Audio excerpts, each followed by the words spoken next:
منہ سے خوش آمدید کہتا ہوں۔ ناظرین، داستان الف لیلا میں تیسرے داستان کا دوسرا حصہ پیش خدمت ہے۔ آئیے ملاحظہ کرتے ہیں۔ علی کی شادی کے بعد حسین اور احمد نظر نہ آئے تو بادشاہ نے وزیر سے پوچھا، کہنے لگا، حضور حسین تو گوشہ نشین ہو گئے، لیکن احمد کا پتہ نہیں کہ کہاں چلے گئے ہیں۔ بادشاہ بہت پریشان ہوا اور منادی کروا دی کہ جو احمد کو ڈھونڈ کر لائے گا اسے منہ مانگا انعام ملے گا، لیکن اس کا پتہ نہ چلا۔ آخر ایک روز بادشاہ نے نجومیوں کو بلا کر احوال دریافت کیا تو نجومیوں نے حساب لگا کر کہا، حضور شہزادہ زندہ سلامت اور بڑے عیش و آرام میں ہیں اور عنقریب آپ سے ملیں گے۔ بادشاہ اس دن سے اس کی آمد کا انتظار کرنے لگا۔ احمد پری بانو سے رخصت ہو کر باپ سے ملنے چلا تو راہ میں لوگوں نے اس کو دیکھا تو لوگوں کا ہجوم جمع ہو گیا اور محل تک ہمراہ آیا۔ بادشاہ نے پوچھا، یہ کیسا شور ہے؟ لوگوں نے عرض کیا، حضور شہزادہ احمد آئے ہیں۔ اتنے میں احمد آ کر باپ کے قدموں میں گر گیا۔ بادشاہ نے اٹھا کر سینے سے لگا لیا اور پوچھنے لگا، تم کہاں چلے گئے تھے؟ معلوم ہے نور النہار کی شادی علی سے ہونے کی وجہ سے تم ناراض ہو گئے، لیکن پھر بھی کم از کم مجھے اپنا پتہ تو دیتے۔ احمد نے کہا، میں اپنے تیر کی تلاش میں گیا تھا، پھر ایسی جگہ پہنچ گیا کہ اس کو عرض نہیں کر سکتا۔ بہرحال اب میں خوش ہوں اور جلدی جلدی قدم بوسی کرتا رہوں گا۔ بادشاہ نے کہا، تم خوش ہو تو میں خوش ہوں، مجھے تمہارا راز معلوم کرنے کی خواہش بھی نہیں ہے، بس اتنا ہے کہ کبھی کبھی صورت دکھا دیا کرو۔ احمد نے وعدہ کیا کہ وقتاً فوقتاً حاضر ہوتا رہوں گا۔ اس کے بعد باپ سے رخصت ہو کر پری بانو کے پاس آیا، وہ بھی اس کا انتظار کر رہی تھی۔ بڑی محبت سے استقبال کیا۔ پری بانو کو روز بروز احمد سے زیادہ محبت ہو رہی تھی۔ وہ ایک لمحہ بھی اسے نظروں سے اوجھل نہ ہونے دیتی، لیکن یہ اجازت دی تھی کہ ہر مہینے 3-4 روز کے لیے والد سے ملنے چلے جایا کرو۔ غرض دونوں بڑے پیار اور محبت سے رہتے رہے۔ احمد ہر مہینے باپ سے ملنے جایا کرتا اور ہر بار اس کی شان و شوکت پہلے سے زیادہ ہوتی۔ بادشاہ کے وزیروں میں ایک وزیر احمد کی شان دیکھ کر حسد کرنے لگا۔ ایک روز موقع پا کر اس نے شہزادی کی شکایت بادشاہ سے کر دی، احمد اپنی جائے رہائش آپ سے پوشیدہ رکھتے ہیں اور میں دیکھتا ہوں کہ ان کی حشمت و دولت روز بروز بڑھ رہی ہے، کہیں وہ فوجی طاقت پیدا کر کے آپ پر حملہ نہ کر دیں اور آپ بے خبری میں نقصان نہ اٹھائیں۔ نور النہار کی شادی کے سلسلے میں وہ ناراض بھی ہیں۔ اس وقت یہ بات بادشاہ کو بھی کھٹک گئی۔ اس نے ہر طرف آدمی روانہ کیے، لیکن کوئی پتہ نہ چلا۔ آخر اس نے ایک بوڑھی جادوگرنی کو بلایا اور کہا، تم احمد کی جائے رہائش معلوم کر دو۔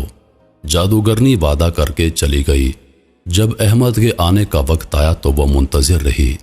احمد حسب دستور آ کر باپ سے ملا۔ پہلے تو بادشاہ نے خود ہی باتوں باتوں میں اس کا پتہ کرنا چاہا، لیکن احمد نے نہ بتایا۔ جب رخصت ہو کر چلا تو وہ جادوگرنی چھپ چھپ کر پیچھے ہو لی۔ احمد جنگل میں آ کر دروازے میں داخل ہو گیا۔ جب جادوگرنی نے دیکھا تو احمد غائب تھا۔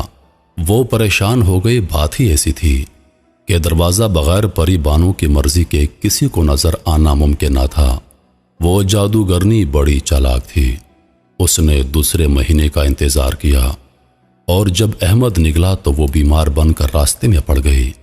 احمد نے اس کا حال سنا تو بڑھیا کو اپنے ساتھ لا کر پری بانو کے سپرد کر دیا کہ اس کی خبر گیری کرنا، اور خود باپ کے پاس چلا گیا۔ پری بانو نے بڑھیا کو دیکھ کر پہچان لیا، لیکن احمد کی محبت کی وجہ سے خاموش رہی اور اس کی اچھی طرح تواضع کی۔ 2 روز بعد وہ مصنوعی مریضہ تندرست ہو کر چلنے لگی۔ پری بانو نے کنیزوں کے ساتھ دروازے سے باہر بھیج دیا۔ جادوگرنی بڑھیا نے پلٹ کر دیکھا اور دروازہ دیکھنا چاہا تو وہاں کچھ بھی نہ تھا۔ احمد اپنے والد کے پاس چند روز رہ کر واپس آیا۔ بڑھیا جادوگرنی بادشاہ کی خدمت میں حاضر ہوئی اور کل حال بیان کر دیا اور کہنے لگی، احمد آپ کا سعادت مند بیٹا ہے، میں نے اس کا تمام حال دریافت کر لیا ہے، وہ خوش ہے اور اس سے آپ کو کوئی خطرہ نہیں۔ بادشاہ سلامت، آپ بے فکر رہیے، احمد آپ کو کوئی نقصان نہیں پہنچائے گا، اس کو اپنے حال پر رہنے دیں۔ اگر آپ نے اس کے ساتھ چھیڑخانی کی تو پری آپ کو نقصان پہنچا سکتی ہے۔ میرا مشورہ یہی ہوگا کہ احمد کو آپ خوش رہنے دیں۔ اب بادشاہ کو حسین کی یاد آنے لگی۔ اس نے اپنے تمام وزیروں کو بلایا اور کہا کہ تم سب لوگ حسین کی تلاش میں نکل جاؤ اور دیکھو کہ وہ کہاں پر ہے۔ حسین اپنے باپ سے بچھڑ کر ایک دوسری ریاست میں چلا گیا تھا تو وہ حسین اور سمجھدار بھی۔ وہ وہاں کے وزیر کے پاس رہنے لگا۔ کچھ عرصے کے بعد وزیر نے اپنی بیٹی کی شادی اس سے کر دی۔ وزیر نے اپنی تمام جائیداد حسین کے نام کر دی۔ حسین اس ریاست میں سب کی آنکھ کا تارا بن گیا اور ہنسی خوشی زندگی بسر کرنے لگا۔ بادشاہ کے وزیروں نے جب حسین کا حال دریافت کیا تو بادشاہ کے پاس آ کر کہنے لگے کہ ہم نے حسین کا حال دریافت کر لیا ہے، وہ خوش ہیں اور شہر کے وزیر کی بیٹی کے ساتھ ان کی شادی ہو گئی ہے۔ وہ اس ریاست میں سب کی آنکھ کا تارا ہیں، ان کو کسی چیز کی کوئی کمی نہیں۔ بادشاہ نے ایک خط لکھا اور حسین کی خدمت میں روانہ کر دیا کہ فلاں دن کی شام کو آپ تمام لوگوں نے میری دعوت میں آنا ہے۔ بادشاہ کے سپاہیوں نے وہ پیغام حسین تک پہنچا دیا۔ جب اس دن کی شام کا وقت آیا تو بادشاہ کے تینوں بیٹے اس کی خدمت میں حاضر تھے، ماں اپنی بیویوں کے۔ بادشاہ بہت خوش تھا، اس کے تینوں لڑکے بہت خوش تھے اور ایک خوشگوار زندگی گزار رہے تھے۔ محترم ناظرین، کہتے ہیں کہ اگر آپ کی نیت صاف ہو، اگر آپ کے ارادے صاف ہوں تو اللہ پاک آپ پر مہربانی ضرور کرتے ہیں۔ بادشاہ کے تینوں بیٹوں کی نیت صاف تھی، گو کہ وہ تینوں نور نہار سے شادی کرنا چاہتے تھے، لیکن ظاہر سی بات ہے کہ شادی کسی ایک سے ہونی تھی، لیکن دوسروں کی نیت صاف تھی اور اللہ تعالیٰ نے ان تینوں کو بھی ایک خوشگوار زندگی عطا کی۔ اس کے ساتھ ہی اس کہانی کا اختتام ہوا چاہتا ہے۔